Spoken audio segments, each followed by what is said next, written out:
el presidente Milei estuvo dando una entrevista larga a Alejandro Fantino y fue a ver, ¿cómo lo diría? Un tsunami de buenas noticias económicas la semana, que empezó con decía Milei, que empezó con el superávit fiscal y terminó con la doma del mercado cambiario. Sí. Lo pongo en esos términos. Le dejamos el culo como un mandril, dijo Milei. ¿Cómo? Eso dijo. Creo que dijo eso. Sí, búscalo. ¿A quién? Al mercado. ¿No dijo eso? Búscalo. ¿Es así, Bogiano? Yo no voy a repetir la pregunta. ¿Es así, Bogiano? Buenas noches. ¿Qué tal? No vi la entrevista, no sé.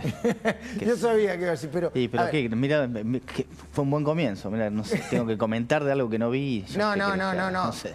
Está bien, pero desde el punto de vista de las buenas noticias financieras, económicas o no, esta semana, ¿qué pasó? ¿Una lectura, Miguel? Sí. Pero usted sigue formando parte del Consejo Económico Asesor, ¿no? Sí, por supuesto. Hay que preguntar cada tanto, ¿no? Digo, está bien. Ayer estuvo Fausto Espotor, no, qué sé yo, pero después seguimos con eso. Bueno, ¿cómo hay que leer lo que pasó en los mercados y en la economía en general esta semana? Sí. Me parece que por momentos hay una tentación de interpretar movimientos de muy corto plazo como si fueran aprobatorios o desaprobatorios de alguna medida económica. Y me parece que eso es equivocado, porque, vuelvo a decir, pretender en un periodo muy corto de 1, 2 o 3 semanas plantear inferir lo que el mercado concluye por una noticia, yo lo he dicho en varios medios, hay una famosa frase, un adagio que dice comprar con el rumor, vender con la noticia. Sí. Y eso tiene que ver con que los precios de los activos financieros muchas veces reflejan cierta información y muchas veces no. Cuando se cumple, cuando se concreta finalmente la ley bases, ese día el mercado sube y después empieza a caer. ¿Quiere decir que la ley bases es mala?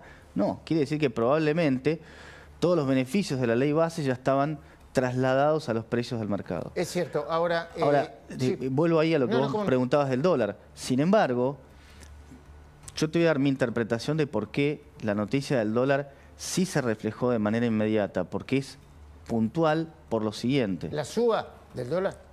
No, la caída del dólar, la suba. Esta semana cayó. Estoy hablando del contado con liquidación, que se fue, el lunes se fue de 1.400 a 1.300, redondeando, y quedó por ahí 1.293. Hablo del dólar contado con liquidación. El blue puede ir por otro canal, a veces está por encima, a veces está por debajo. ¿Por qué? ¿Por qué puede estar por encima o por debajo? Sí, no, ¿por qué? Decía usted, ¿por qué pasó lo que pasó? Bueno, porque a los efectos prácticos, el día lunes, el Banco Central operó 12 millones de dólares en el contado con liquidación y eso no alcanza a moverlo. Interpretación es que todo ese movimiento viene por un movimiento del mercado que justamente entiende que la medida va a accionar. Y más allá de eso, y que para esto no se necesita ser especialista, lo que hay que entender es que se acabó la emisión de pesos. Y hay que hacer una cuentita muy simple. Si no se emiten más pesos y el gobierno tiene superávit fiscal, quiere decir que la cantidad de pesos que hay dando vueltas... Se va a reducir. Se va a reducir porque el gobierno le entra más peso de lo que le sale. Bueno, entonces cada mes hay menos pesos. Está bien, pero hay otra cosa que acaba de decir Javier Milei que es importante en este contexto. Le preguntan por el tema del superávit, la inflación o no. La obsesión del presidente es que siga bajando la inflación. Y le preguntaron de nuevo por la motosierra. Por ahí le preguntaron, ¿no es demasiada motosierra? ¿La motosierra se acabó o no? Y responde textual el presidente Milei hace minutos. A ver. La motosierra no para nunca. Todo lo que vamos a cortar, lo vamos a cortar. Estamos todo el tiempo poniéndole combustible a la motosierra. ¿Qué quiere decir el presidente con eso, Pablo, según vos? No sé. Lo que quiere decir ahí... yo lo tengo muy claro, lo dijo el propio Adorni, que la motosierra no se para nunca.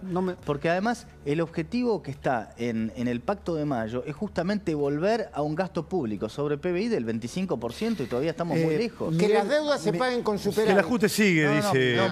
Eso es otra cosa, pero la deuda es otra cosa. Acá estamos hablando de gasto público. Honestamente no me parece digamos, lo más relevante. Eso es una frase que ya lo viene manteniendo Milei desde hace mucho tiempo. tiempo. el dólar Sí, nuestro sí me gustaría, a ver si podés amplificar el concepto, Pero Miguel, esto de lo es que importante dijo. porque la ley de bases, Pablo, lo que le da a Milei son más herramientas. Sí, por eso, pero eso ya, digamos, estuvo dado con toda la lógica de la discusión de la ley de bases. Justamente, pedía más herramientas para seguir reformando, recortando, transformando el gasto público. Lo que ha hecho mucho ruido es la cuestión dólar, pesos, pesos, dólar. Una frase del ministro de Economía hoy hizo mucho ruido, está reflejado en algunos... El tuit que dijo, la gente va a tener que vender dólares para pagar impuestos. ¿Lo podés traducir a Pero eso? claro, porque es lo que acabo de decir. Si vamos de vuelta, la cantidad de pesos está fija y el gobierno tiene superávit. Pero ¿quién va a tener que vender dólares para pagar impuestos? El agregado de la gente. ¿Qué es el agregado de la gente? Digamos, En para el traducirlo, total, bajarlo en el a tierra. total va a haber alguien que en el neto va a tener que vender dólares. Seguime un poco el razonamiento. La cantidad de pesos está fija. Sí. El gobierno mes a mes va retirando pesos porque tiene superávit fiscal. Es decir, que recauda más de lo que gasta.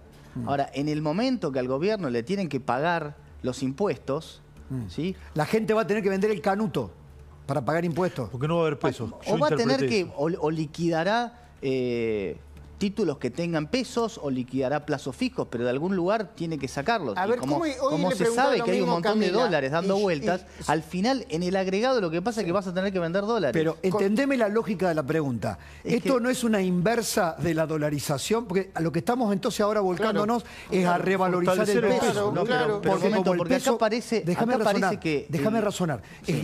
Al bajar la cantidad de emisión de pesos, al secar la plaza de pesos, el peso aquello que escasea se revaloriza. precio. Se revaloriza. Sí. Entonces, ¿qué va a pasar con el dólar? El gobierno está incidiendo para que el peso sea más valioso hoy que el dólar. Para que el peso valga más que el dólar. El gobierno no está incidiendo en nada, te está diciendo no hay más emisión por Bueno, ningún pero por motivo. eso, como consecuencia de los movimientos del Como gobierno. consecuencia, naturalmente, Ok. eso va a Mirá. redundar en que la única forma en que puedan pagar los impuestos, porque los impuestos se pagan ahora, de manera inmediata, ¿no es cierto? Creo que es Sí. julio, agosto, empiezan las liquidaciones de bienes personales, de ganancias, etcétera. Entonces, va a haber mucha gente, por supuesto no todos, algunos tendrán pesos colocados en plazo fijo que podrán usar esos pesos para pagar impuestos y otros que están posicionados en dólares que los pueden tener declarados o no, no puede ser, de hecho los debían tener Bueno, hay un declarados, blanqueo salvo igual que lo ahora. blanqueen. Hay un blanqueo. Tendrán que vender dólares porque eso es lo que se ha hecho siempre. En los últimos años, ¿qué ha hecho todo el mundo? Que se queda con los dólares hasta el último minuto antes de pagar impuestos. Camila. Y lo que está diciendo es que es lo que va a terminar haciendo la gente.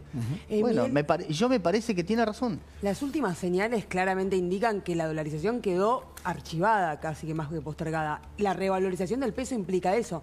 ¿Qué pasa con la dolarización entonces, concretamente en este momento en gobierno? No, yo no creo que la conclusión que ponés sea la correcta, que la dolarización quedó archivada. ¿Por qué? Te digo más. Viste que ya no se habla más de la idea de cerrar el Banco Central. Todo lo que está haciendo el gobierno es una hoja de ruta para cerrar el Pero Banco la Central. dolarización concretamente, Miguel. Es muy parecido, termina siendo lo mismo.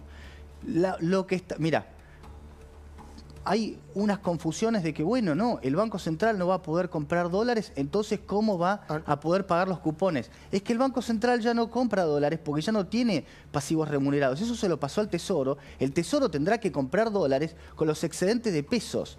Entonces, el central ya no interviene, ya no emite pesos, ya no tiene deuda remunerada. Es un regulador. Es casi los puntos que vos tenés que ir cumpliendo ¿para qué? Para básicamente cerrar el Banco Central. Vete todas las cosas que decían que Milei no iba a hacer, no iba a hacer. El que lo quiera ver lo tiene a la vista. Está haciendo paso a paso todo lo necesario para cerrar el Banco Central. Perdón, esto está sucediendo. Es un dato, es un Sí, hecho, sí.